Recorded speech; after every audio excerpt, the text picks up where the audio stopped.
우리 말씀이 오늘 한 구절이지만 우리 한 구절 가운데에서 또 하나님의 또 중요한 또 예수 그리스도의 오심의 성육신과 그분의 사역을 마음에 잘 새기기 원합니다. 우리 제목이 뭐죠? 우리 곁에 살러 오신 하늘의 왕. 우리가 함께 예배한다는 것이요, 너무도 감격하고 기쁨이 됨을 고백합니다. 여러분, 이렇게 서로가 가까이 하고 함께 하는 건요, 기적입니다. 이것은 보통 일이 아닙니다. 그냥 우리의 마음이 맞고 우리의 상황이 맞고 우리가 서로 좋아서 만나는 것 같지만 우리는 그 너머에 뭘 고백하죠? 하나님의 예정하심과 하나님의 작정하심과 그리스도 안에서 묶여졌다라고 하는 놀라운 믿음과 은혜를 우리가 고백하며 만나는 것이죠. 자, 여러분, 우리 설교를 시작하면서 한 가지 질문을 드립니다. 여러분, 만약에 온 세상을 다스리는 위대한 왕이 화려한 궁을 떠나 우리가 사는 세상에 직접 나타나신다면 어떨까요? 여러분, 엄청난 왕이요, 자신의 화려한 궁을 떠나서 비참하고 초라한 곳에 찾아와 너와 함께 하겠다, 이렇게 하는 겁니다. 여러분 마음이 어떨 것 같아요? 깜짝 놀랄 겁니다. 왕이 왜 이렇게 아프고 힘든 세상에 살러 오셨지? 하고 깜짝 놀랄 거예요. 오늘 우리가 읽은 성경 말씀은요, 그보다 훨씬 더 놀랍고 신비로운 한 분의 이야기를 들려줍니다. 창조주이자 하늘의 왕이신 하나님이 자신의 모든 영광을 뒤로하고 우리와 똑같은 진짜 사람의 모습으로 우리 곁에 영원히 함께 살기 위해 오셨다라는 소식이 여기에 전해지고 있습니다. 이게 바로 복음이에요. 기쁜 소식이에요. 영광의 왕이, 만유의 왕이, 그 하나님이 어떻게 해요? 우리와 잠깐 사는 게 아니고 영원히 우리와 함께 살기 위해 오셨다. 이게 이제 마태복음을 뭐라 말해요? 그의 이름을 임마누엘이라 하라. 이사야 선지자의 말을 따라서 그 언약이 성취됨을 임마누엘이다, 이렇게 하죠. 자, 우리 첫 번째, 하나님의 아들 예수님이 진짜 사람의 몸으로 이 땅에 오셨습니다. 여러분, 오늘 설교를 잘 들으면 선물이 있습니다. 나중에 퀴즈를 하거든요. 퀴즈를 맞추면 간식이 있습니다. 이거는 간식을 떠나 자존심의 문제죠. 여러분 잘 들으면 답을, 유은이가 간식 있다니까 갑자기 눈을 번쩍 뜨면서 자, 우리 주일학교 친구들은 잘 들어보세요. 어렵지 않아요. 자, 하나님의 아들 예수님이 진짜 사람의 몸으로 이 땅에 오셨어요. 자, 우리 오늘 말씀해 보니까 뭐라고 말하죠? 말씀이 육신이 되어 라고 말합니다. 여러분, 이 육신이라는 이 말은 뭐죠? 말씀은 누구였죠? 말씀은요, 로고스, 예수 그리스도를 말하는데 그분이 어떻게 해요? 육신이 되었다. 바로 예수님이 겉모습만 사람처럼 보인 것이 아니라 우리와 똑같은 살과 피를 가진 진짜 사람이 되셨다. 그렇게 몸을 가지셨다라고 성경을 말하고 있습니다. 여러분, 이건요, 예수님이 연기하신 게 아닙니다. 예수님은 사람인 척 흉내 내신 게 아니에요. 우리처럼 배고프면 어떻게 하죠? 시우 배고프면 밥 먹고, 아프면 어떻게 해요? 아프면 울고, 또 어떻게 해요? 또 어떻게 하십니까? 자요. 피곤하면 쉬고 또 자고 해야 돼요. 예수님도 똑같이 그렇게 하시는 것입니다. 그래서 예수님이 우리와 똑같은 몸을 가지시고 어떻게 하셔요? 십자가에서 우리를 대신하여 그 모든 고통을 다 겪으시는 것입니다. 그런데 여러분, 이것은요, 놀라운 신비입니다. 어떤 신비냐면 예수님은 진짜 사람, 진짜는 100% 사람이라는 거예요. 근데 동시에 또 어떤 분이에요? 요한복음이 말하듯이 그 예수님은 하나님의 아들이셔. 그 말은 뭐예요? 하나님이셔. 이 말을 하는 겁니다. 그러니까 100% 사람이고 100% 하나님이라는 겁니다. 그런데 두 명이에요? 한 분이라는 겁니다. 신비입니다. 이건 우리의 지식이나 우리의 경험으로 이해될 수 없는 예수님은 100% 사람이면서 100% 하나님이신데 한 인격으로 이 땅에 오셨다는 거예요. 바로 이게 뭐냐면 자, 잘 기억하세요. 유나 이 단어를 잘 기억해. 예수님이 하나님이신 예수님이 100% 하나님이 100% 사람의 몸을 가지고 이 땅에 오신 것. 이거를 전문적으로 신학적으로 여러분들 기억하세요. 이렇게 말하는 성육신. 따라해 봅시다. 성육신. 자, 유은이도 따라해 봅니다. 성육신. 자, 이렇게 강조하는 건 뭐예요? 나중에 재미가 있을 겁니다. 이 단어를 기억하면 복이 있을 거예요. 자, 이런 우리가 다 이해할 수 없지만 놀라운 사랑의 신비가 이 성육신으로 나타난 겁니다. 왜 예수님이 성육신 하셨을까? 왜 이 땅에 사람의 몸을 가지고 오셨을까요? 시우야, 예수님이 하나님이시잖아. 그치? 하나님의 아들이신데 왜 사람의 몸을 가지고 이 땅에 오셨을까? 하나님이 신이 사람이 된다는 건 어떤 거냐면 우리가 개미가 되는 거야. 그 좋은 건가? 안 좋지. 그치? 그래서 낮아지셨다는 거예요. 사람이 개미가 될 필요가 없지. 그쵸? 근데 하나님이 사람이 되실 그분 자신의 이유는 없어요. 그런데 그분이 왜 이 땅 가운데 성육신 하셔서 사람의 몸을 가지시고 이 땅에 오셨을까? 바로 우리를 위하여 낮아지신 것입니다. 우리를 죄에서 구원하시기 위해서. 그래서 존 칼빈 목사님은 영광스러운 하늘의 왕이 우리를 구원하시기 위해 우리와 똑같은 사람이 되어 낮아지신 것. 이것은 거룩한 비하다. 비하라는 말이 낮아지심이라는 뜻입니다. 여러분 이게 좀 힘들죠. 근데 여러분 나이대에 시우 나이대에 성육신, 비하 이런 단어들을 익숙해져야 돼요. 그래야 여러분들이 그 단어에 성경의 내용이 뭔지가 담기는 겁니다. 그래서 여러분이 한마디에 그게 무슨 말인지를 탁 이해하게 되는 거예요. 그래서 거룩한 비하, 계속 강조하죠. 거룩한 비하라고 불렀어요. 그래서 왕이 종의 모습으로 오신 것은 오직 우리를 향한 사랑 때문이었다. 이걸 명심하셔야 됩니다. 하나님이 우리를 위하여서 이 땅에 성육신하시고 이 땅 가운데에 굳이 사람의 몸으로 우리와 똑같은 모양과 모습으로 우리와 같이 되셔서 이 땅에 우리 죄를 사해 주시기 위해 거룩한 비하로 오셨다라는 걸 꼭 기억하셔야 돼요. 우리가 믿는 예수님은 이런 분이십니다. 그런데 이 땅에 예수님은요, 이 땅에 오신 것은요, 어떻게 오셨냐? 오늘 말씀에 보니까, 본문에 보니까 뭐라고 해요? 말씀이 육신이 되었어요. 그런데 육신이 될 뿐만 아니라 시우가 읽어보세요.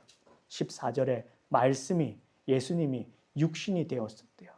근데 그 다음에 또 뭐라 말해요? 어떻게? 우리 가운데 거하심에. 그렇죠. 우리 가운데 거하심에.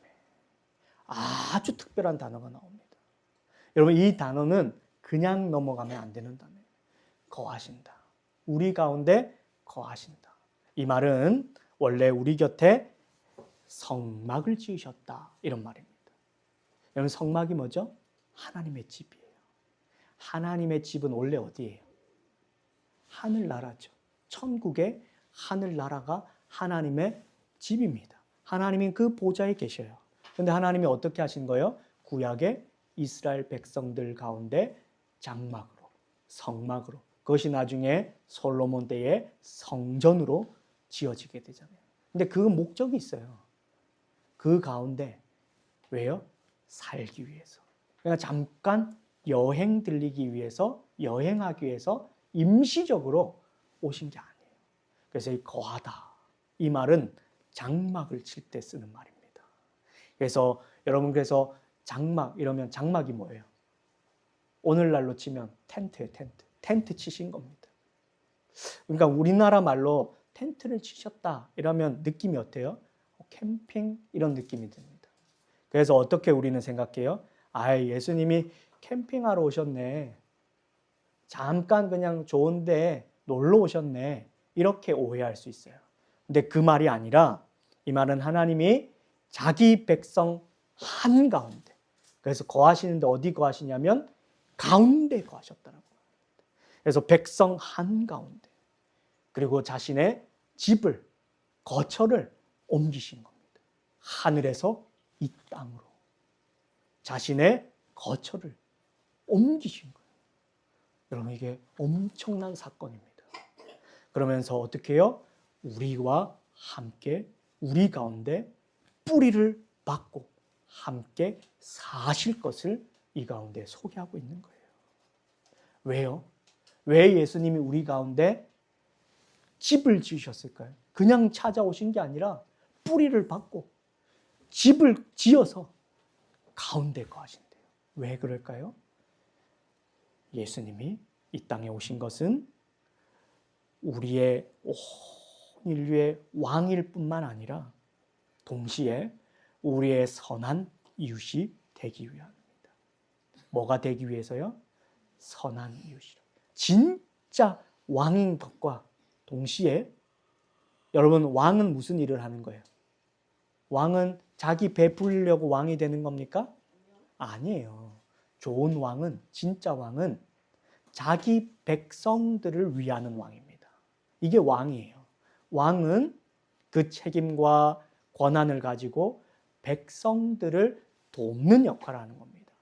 백성들의 슬픔과 그들의 배고픔과 그들의 삶을 윤택하도록 도와주는 역할을 하는 게 왕이에요.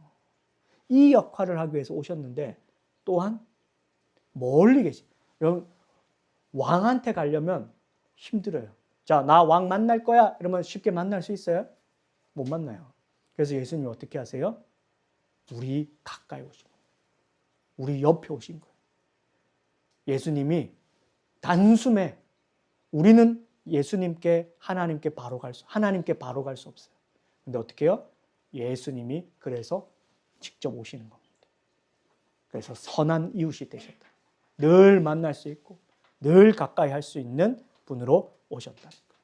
옛날 광야에서 이스라엘 백성들이 살 때 하나님은 그들의 텐트 한가운데, 그들의 집 가운데에 성막이라는 집을 지으시고 그들과 함께 사셨어요. 이처럼 예수님은 하나님이 우리 동네를 넘어서 온 인류의 왕이자 가장 가까운 이웃으로 찾아오신 것과 같은 겁니다. 그러니까 하나님은요, 우리는 늘 하나님이 멀리 계신 것 아닌가. 그래서 우리의 학교 생활도 모르시고 내가 지금 뭐가 필요한지도 모르시는 것 같고, 하나님 멀리 계신 분 아닌가, 나를 못 도와주시는 건 아닌가, 이렇게 생각할 때가 많습니다. 그런데 어떻게 해요? 아니라는 겁니다. 하나님은 예수님을 통하여서, 예수님으로 말미암아 이제 우리 곁에 가까이 계시다. 그래서 어떻게 하세요?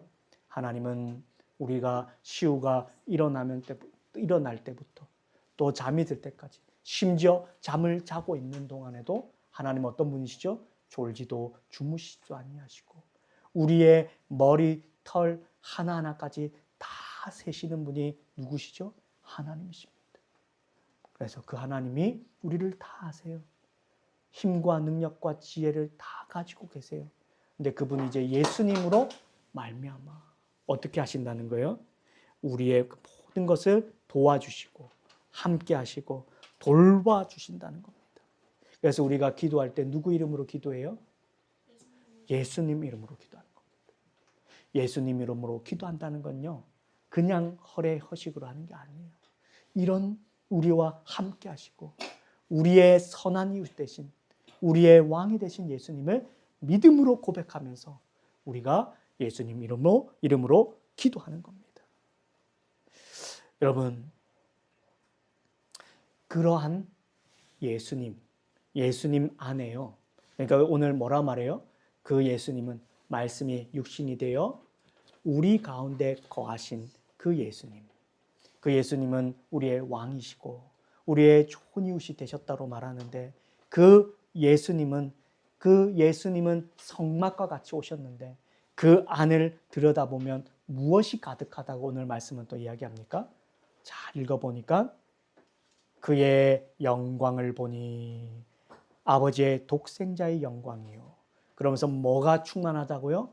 은혜와 진리가 충만하더라. 뭐가 충만하다고요? 은혜와 진리가 충만하다고요. 이 말이 뭐냐면 하나님은 율법보다 큰 사랑으로 우리 가운데에 은혜를 베풀어 주셨다는 겁니다. 옛날에는요, 율법은 여러분 쉽게 말하면 뭐냐면 이걸 해라, 저거 하지 말라라는 것입니다. 유나, 율법이 뭐라고? 이거 해, 이거 하지 마라고 하는 거라고요. 그래서 규칙 혹은 율법, 이게 구약에는 중요했습니다.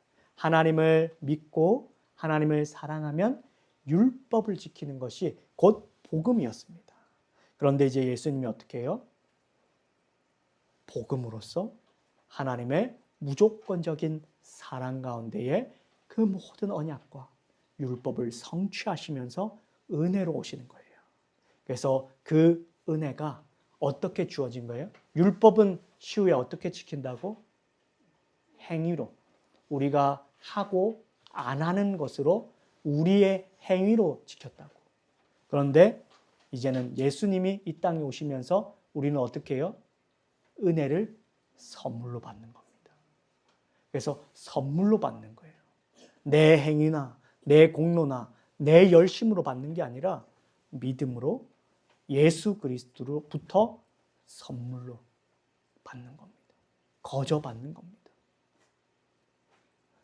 근데 여러분, 이건 공짜예요. 가치로. 근데 가치가 공짜가 아니에요.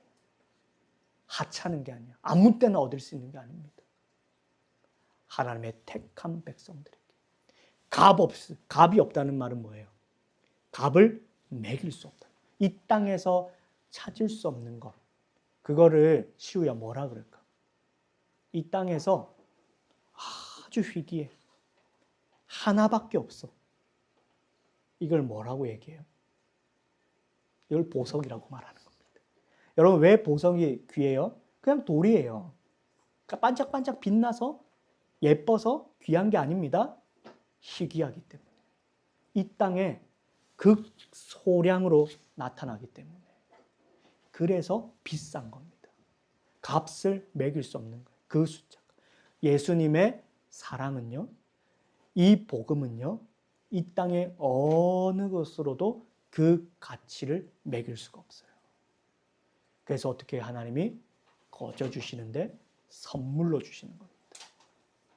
우리는 아주 쉽게 예수님을 믿습니다 해서 구원받고 하나님의 자녀가 되는 것 같지만 이것은 어마어마한 하나님의 선물이라는 사실을 기억하셔야 돼요. 그래서 예수님이 이 땅에 오셔서 우리는 이제 어떻게 되죠? 바로 예수님은 하나님을 보여주는 거울이에요.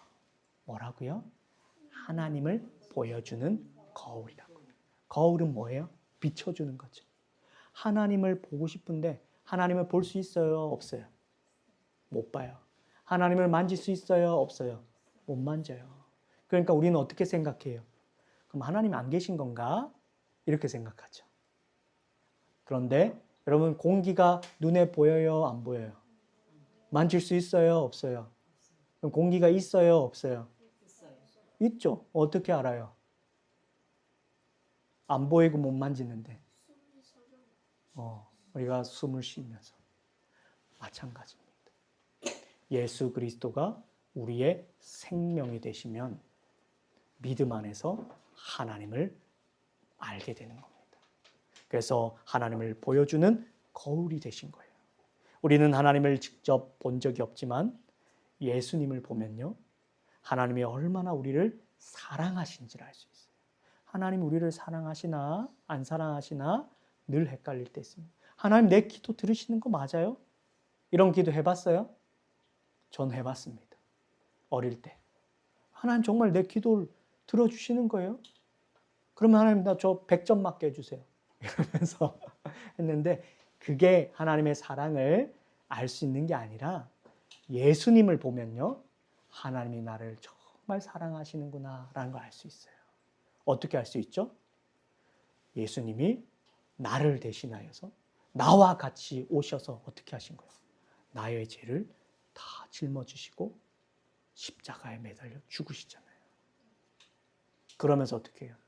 하나님의 마음을 우리 가운데 전해주시잖아요. 그래서 요한복음 3장 16절은 뭐라 말합니까?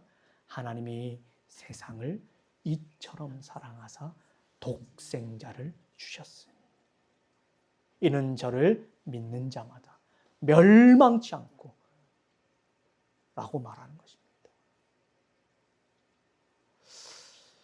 여러분, 이 사랑으로 우리 가운데 전해주시기에 예수님이 이 땅에 사람의 몸을 가지시고 이 땅에 거처를 삼으시고 우리에게 은혜와 진리가 충만함을 우리 가운데 보여주시기 위해 이 땅에 오셨다. 성육신하시고 낮아지신 거룩한 피아로 오셨다라는 사실을 꼭 말씀 가운데 믿고 그 믿음으로 한 주간도 승리하시길 바랍니다. 결론 맺겠습니다. 여러분, 이것은요, 이제 우리가 이 믿음을 가지고 우리는 아무 때나 사는 것이 아니고요, 새 창조의 백성으로 살아가는 것입니다. 하나님의 자녀로 살아가는 것입니다. 사랑하는 여러분, 요한복음 1장 14절은 하나님의 처음 창조의 목적이 회복되는 새 창조의 시작을 선언합니다. 첫째 날 하나님이 뭐라 말씀하셨죠? 빛이 있으라 말씀하시던 그 하나님이 이제 우리 곁에 살러 오셔서 우리 영혼의 구원의 빛을, 빛 대신 그리스도를 통해 구원의 빛을 비추어 주셨습니다. 여러분은 이제 혼자가 아닙니다. 예수님은 어떻게 해요? 우리의 눈으로 볼 수는 없지만 어떻게 해요?